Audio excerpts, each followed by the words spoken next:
টলিউডের খবর পেতে চান সাবস্ক্রাইব করুন টলি সিক্রেট আর পেয়ে যান আপনার পছন্দের তারকার লেটেস্ট আপডেট।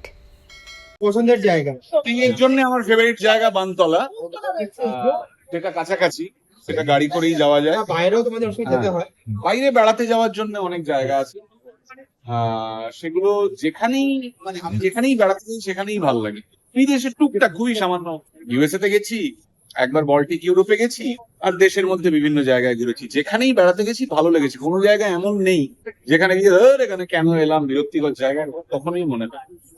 আচ্ছা, যেহেতু গানে গানে বিশ্বভ্রমণ, এমন কোন জায়গা রয়েছে যে জায়গাটা তুমি গান লিখতে চাও, বা তুমি তো গানের ভিডিও শুটিং বিভিন্ন জায়গায় করো, এমন কোন জায়গা যেখানে শুটিং করতে চাও মিউজিক ভিডিও?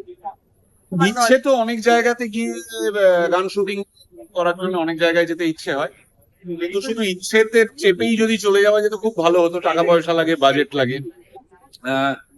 সেরকম হলে আমরা যেই নতুন গানটা করেছি সেটার শুটিং যেমন গ্যালাক্সিতে, মহাকাশে গিয়ে করতে পারলে ভালো হতো। সেটা তো সম্ভব নয়, তাই অন্য পন্থা অবলম্বন করতে হয়েছে। কিন্তু সব জায়গাতে গিয়েই ভেতরে গান আসে, নানান রকম গান। সেটা গান লেখক হিসেবেও আসে, গায়ক হিসেবেও আসে, কম্পোজার হিসেবেও আসে। ঠিক আছে।